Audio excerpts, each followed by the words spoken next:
Hello everyone, this is Frank DiMora reporting for the End Times Research Ministry. I'm the author of the book, The Last Chronicles of Planet Earth, which you can download at my website today for free.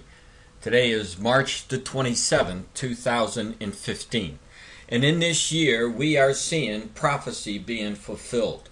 And one of the major prophecies for the end times is the fact that Israel would be left alone.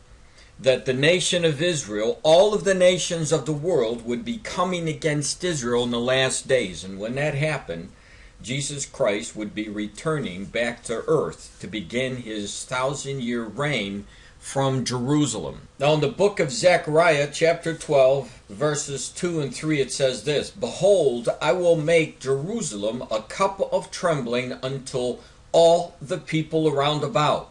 And when they shall be in the siege both against Judah and against Jerusalem, and in that day will I make Jerusalem a burdensome stone for all people, which it already has." Anyone who has watched the failing peace process since Jimmy Carter was involved in it, they've seen the peace process fall apart. Even currently, it is still stalled under the current Prime Minister Benjamin Netanyahu in Israel. Prophecy goes on to say, "All that burden themselves with it shall be cut in pieces, though," get this, "all the people of the earth be gathered together against it."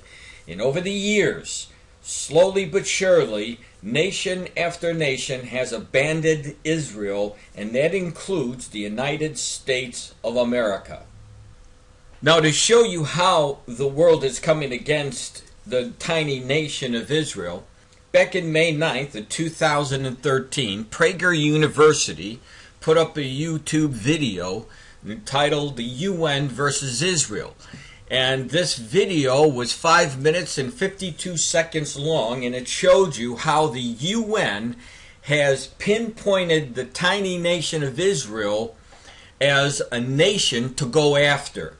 And so I'm going to put this up at my prophecy site so that you'll be able to look at this video and see how the world, the nations of the United Nations, are coming and have been coming against this nation of Israel, just like we read in Zechariah. These are the birth pangs of all the people of the world beginning to come against this nation of Israel. Now, after you watch this video, I have a Fox News report that came out on March the 19th of 2015, almost 2 years after the Prager University video was uploaded. Now, the title to the Fox News of March 19th of 2015, "Top Violator of Women's Rights Around the World, It's Israel, Says UN." So I'm going to read the article in its entirety for you so that you can get a good picture of what's happened and how they focused Israel when other nations around the world are far more worse as far as women's rights are concerned. The article says this, "Guess who is the #1 violator of the women's rights in the world today? Israel, violating the rights of Palestinian women. At least that is the view of the UN's top women's rights body, the Commission on the Status of Women, CSW. CSW ends its annual meeting on Friday, March 20th, by condemning only one of the 193 UN member states for violating women's rights, Israel."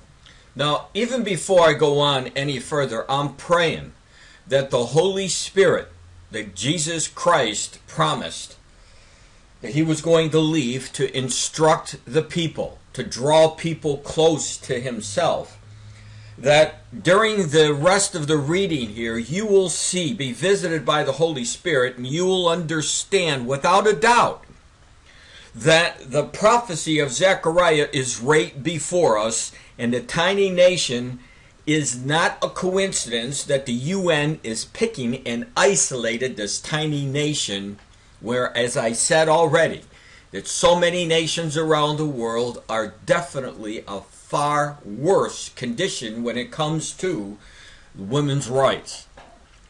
So the article goes on to say, not Syria, where government forces routinely employ rape and other sexual violence and torture against women as a tactic of war, where in 2014 the Assad regime starved, tortured, and killed at least 24,000 civilians, and 3 million people, mostly women and children, are refugees.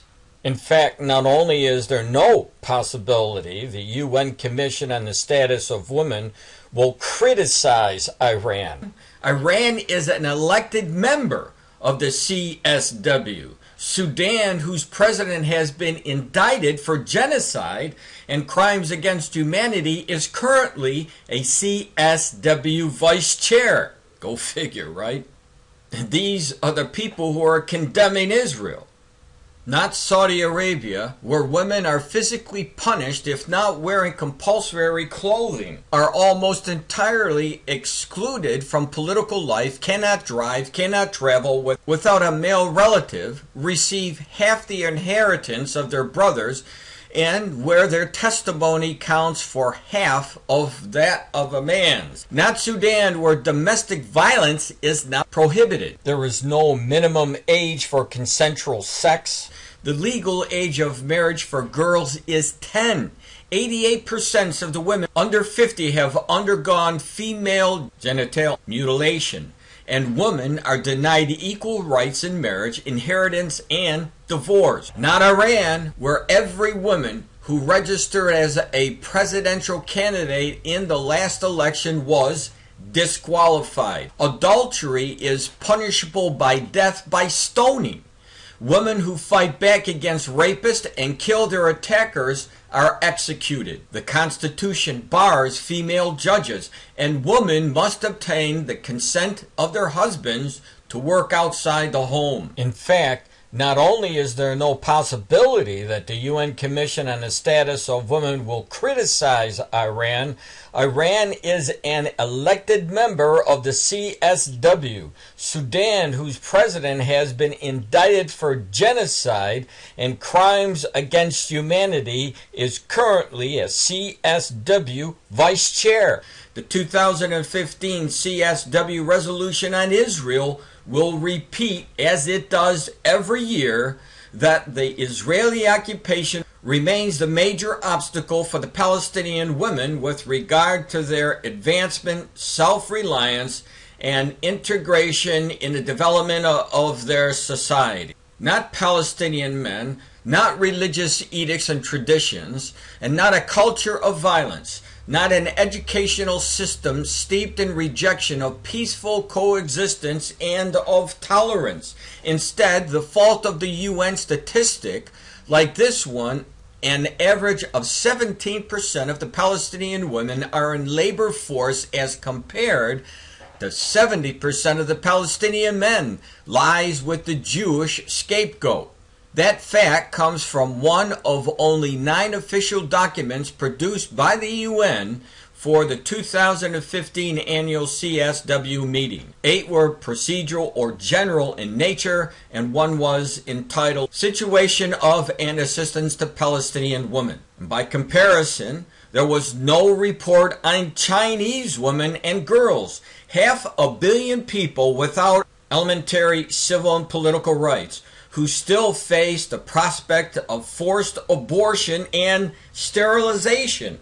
There was no report on women in Somalia, where female genital mutilation is ubiquitous, sexual violence is rampant, and women are symptomatically subordinate to men. There was no report on the women in Yemen, where the penal code goes easy on the killers of women for immodest or defiant behavior. There is no minimum age for marriage, and women have no equal rights to property, employment, credit, pay, education, or housing. And the women's rights scene is not the only liberal sham at the UN. The UN's top human rights body, the Human Rights Council, HRC, will wrap up a major session next week by adopting a minimum of 4 times as many resolutions slamming Israel than any other country on earth. And if you can't see Zechariah chapter 12 in front of you after all of this, I don't know what it would take for you to see that the prophecies are coming to pass without a shadow of a doubt. Going on, condemning of Israel will include a resolution demanding Israel immediately give back the Golan Heights to Syria, the place where Syrians run from their own government for a life-saving Israeli medical care.